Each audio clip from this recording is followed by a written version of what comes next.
Hey everyone, it's been a hot minute since I've done a theory video, but this is Hailey. I have no self-control, so my first theory video for the Dragon Prince Season 3 is going to be about Aaravos. Viren and his little bug pal did some very evil things, and I'm excited to see where this takes them next. I mean, especially with Aaravos, as it seems there are some pretty big changes for him on the horizon. This is going to be a huge theory video, and I have a ton to explain. But first, if you're not already subscribed to the channel, and want to be here for whenever I release more Dragon Prince content, please consider doing so. So long story short, guess who was totally wrong about the poem I mentioned in my last Aaravos video? Me. Well, to be fair, how are we supposed to guess that Alarion was actually a city, and not just some human Aaravos met in the past? So yeah, a lot of things have changed since my last video. Not just because of Season 3, which told us surprisingly little about Aaravos, but because of interviews and panels. And I wanted to finally formally share all this information with you in this video. I had to dig up a ton of info, a lot of which came from my own accounts such as the San Diego Comic-Con 2019 panel, as well as interviews I have done in the past year. And because of the nature of all this, it is very much possible I'll forget to include some details or two for this video. I'll do my best to cite each of my sources however. First, I think it'd be really helpful to go over the entire timeline we were given at the San Diego Comic-Con panel. Thankfully, I did a pretty good job of recording this information down, so this should be correct. After that, I will mention specific events referenced in this timeline, so make sure to pay attention. Unfortunately, I'm not able to get high-resolution photos of this timeline, so my pictures from the convention will have to suffice. To begin, let's travel back 5,000 years ago to the era of the first elves. These are the earliest days of Xadia, and it was before the distinct primal elves existed, and the elves and dragons were not allied. In this time, humans suffered and struggled. The rise of Alarion is the era 2,000 years prior to the current era. This era marks a turning point in the history for humanity. They find their way to magic. A point was made that this was not the same thing as it being discovered by humans. So humans began building great civilizations, developing the arts, thriving, and growing. The era of Sol Regum is the era 1,200 years prior to the current era. Sol Regum, the archdragon of the sun, is the king of the dragons during this era. At this time, dark magic has become an issue and creates conflicts between the elves and the dragons and humans. Human dark mages poach and kill powerful magical creatures for their parts. The era 1,000 years prior to the current era goes by two names depending on the location.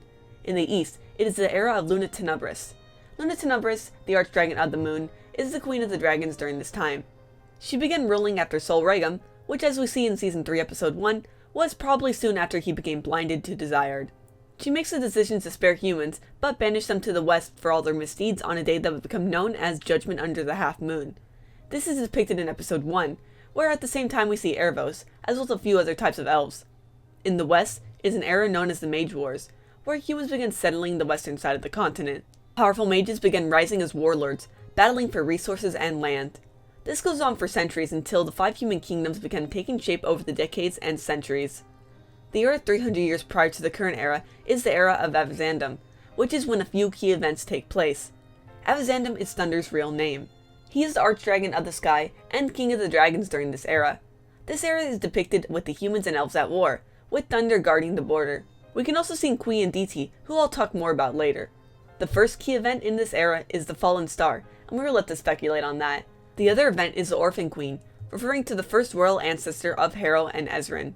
It is a story of a young human girl who starts from nothing, and has to grow up without parents, but takes a dangerous journey to Xadia and ends up saving the world.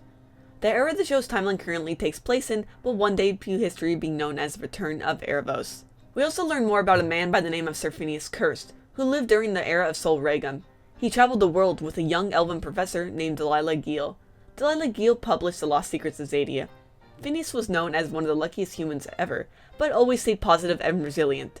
So was everything from San Diego Comic-Con, and that was a lot of new info to take in at once. So feel free to jump back to this part of the video if I say something that doesn't make sense later on. But oh man, where to begin? Perhaps it would be best to tackle this all chronologically and talk about what Aaravos has planned for the future last. To me, it makes the most sense that Aaravos didn't really start impacting human lives until 1,200 years ago, since that is about when the first Dark Mage came to be. While humans seem to have some sort of magic that wasn't dark magic before this that allowed them to thrive and build great cities, which honestly could have also been discovered because of Aaravos, apparently it wasn't enough. As depicted in the poem, The Midnight Star, Alarion was on the brink of death until Aaravos helped them. He gave them dark magic and turned its pure whiteness into what is described as black eyes, which is something dark mages obtain momentarily after casting a powerful spell. But it helped bring Alarion out of a tight spot, and humans became such a threat within 200 years that the dragons and elves had to force them out of the east. Since we can see Aaravos in this first picture, it appears that the rest of the elves did not know the part he played in giving humans this new source of power. It is unclear how he felt about humans being pushed out, but for the time being we don't know anything else he did in the 700 years between the rules of Luna Tenebris and Sol Regum. But then it is 300 years ago, from the current timeline, that he once again has a huge part to play. While it was denoted as two separate events that took place in this era, I think they could be intertwined in some way. First we had the Orphan Queen, who we know journeys into Xadia for some reason or another. Maybe she was looking for something that would help her people. Then again, she was an orphan, so I'm unsure if she really had people. But either way, it is becoming pretty likely that she'll meet the Sunfire Queen, whose name was Queen Aditi, and was mentioned in Season 3. This is backed up by the Sunfire symbol we seen in the Orphan Queen logo. Perhaps the Sunfire Queen taught the orphan how to become a great leader. Both of them also likely came into contact with Aaravos, who it seems killed Aditi. In Season 3, he says something to Queen Kessa, her granddaughter, right before he kills her. Would you like to know the truth of her fate?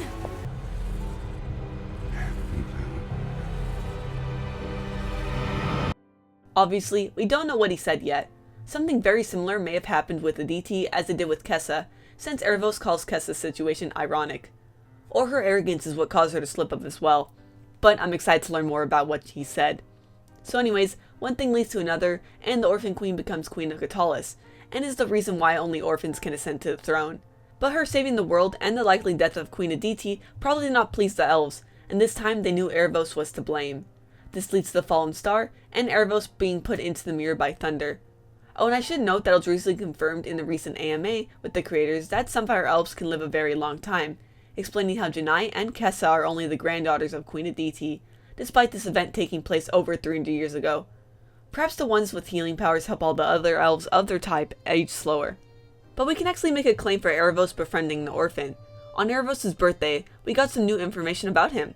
On the website it said, Aaravos does not count the passage of time in minutes, nor hours, not even days. He counts candles, one after the other, burning themselves down to the wick and a puddle of hot wax. He would run out of candles if it weren't so easy to reform them with the wave of his hand, as though the burn had never happened. He thinks sometimes about the way humans count their years. One day every year marks a precious point in their short lifespans. They celebrate. They feast. He thinks that if he cared for the idea, he'd like to remember the taste of the smooth red fruit a human had plucked from a tree for him, once. It had been so crisp, and so sweet. Besides more confirmation that Aaravos is ancient, we learned that he did in fact have a human friend, and they gave him an apple. This human could have been the Orphan Queen, and another piece of fruit from that tree may have been used to create the tree we saw in episode 1 of the series, which we learned to be 300 years old. Is this new? Relatively new. It's only been there for 300 years. This matches up exactly to when the Orphan Queen event took place. And finally, the Orphan Queen is likely the ancestor that first obtained the key of Aaravos when he gave it to her. The creators told me that it was passed down through the generations, which is how Harrow had it, so this lines up. I have no idea what it does though.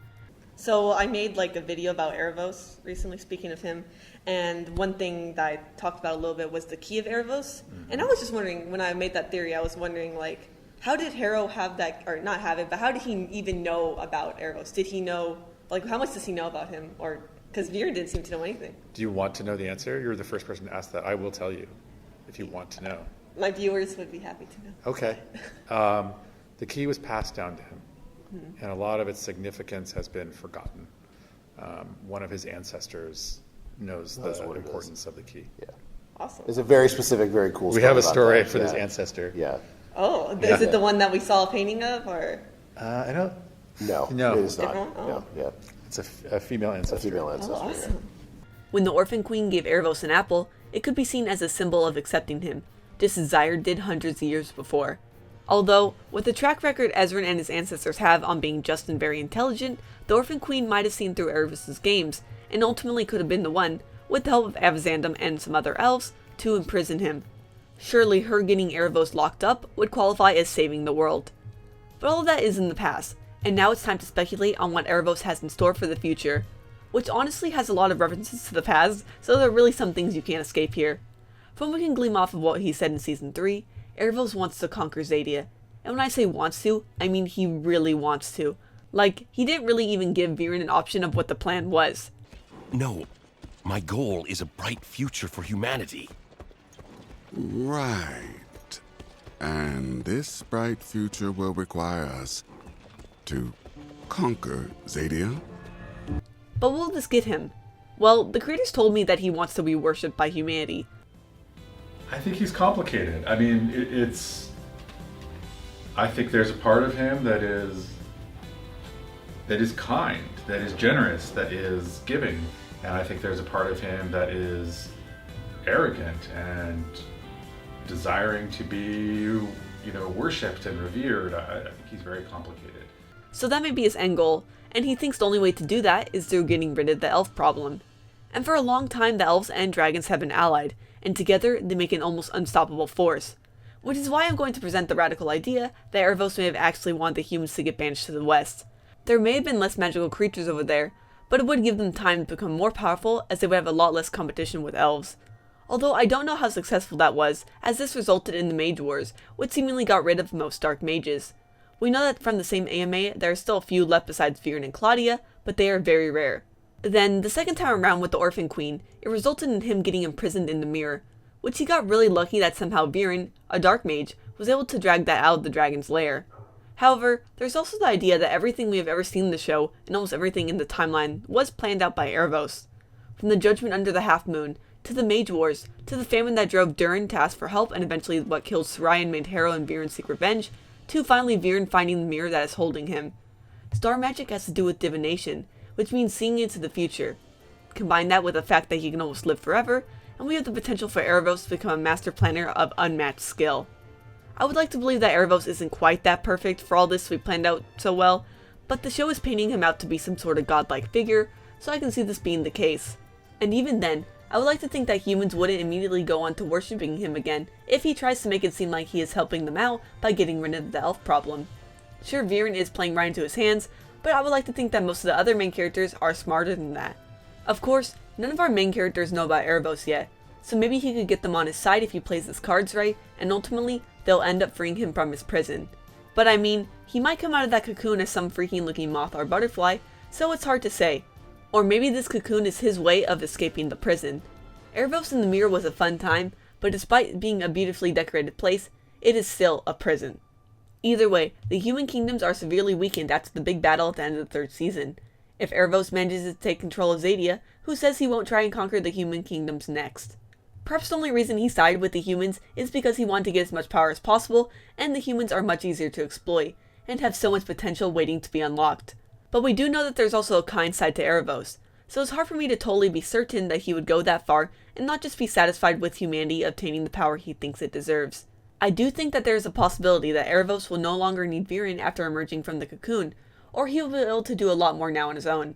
With that in mind, I can see Viren snapping out of the trance Aaravos had him in, and Viren can try to make things right. Do I think Viren will get a redemption? Not necessarily, as I don't see the things he did in Season 3, from the way he treated Soren, to turning men into monsters and killing many others, to be redeemable. And as for Xadia getting redemption, that is a whole other video topic I hope to get to eventually. As for Aaravos though, I am definitely fearing whatever comes next with him. I'm sure it's going to be a fun time, but he is certainly a force to be reckoned with. He never lies, but can he be trusted? Only time will tell. But I'm curious, what do you think about Aaravos after Season 3? What do you think his ultimate goal is, and how will he achieve it? What the heck is going to emerge from that cocoon? Would you be seduced by him? The answer to that last one is most likely yes, but let me know your thoughts in the comments below. Many thanks to Leon Nandia, Kuno, and Zach who helped me form ideas for this theory video. Links to their social media will be in the description below. If you love this video and like to help support the channel, consider becoming a patron on Cartoon Universe's Patreon. There you can get access to scripts, to videos, sneak peeks, and a lot more. And I have a recently revamped tier option. The kind folks at Wonderstorm give me a ton of Dragon Prince posters from conventions to give out. If you would like one for basically the cost of shipping, you can become a patron at the $10 tier level. I also have a ton of Soul Regums, so you'll likely get that one. But I may give a different one to some people. United States residents only, please. There's also other perks if you want to just help us out. I'm so excited to talk about the Dragon Prince some more as we begin this long hiatus. Thank you for watching, and have an animated day.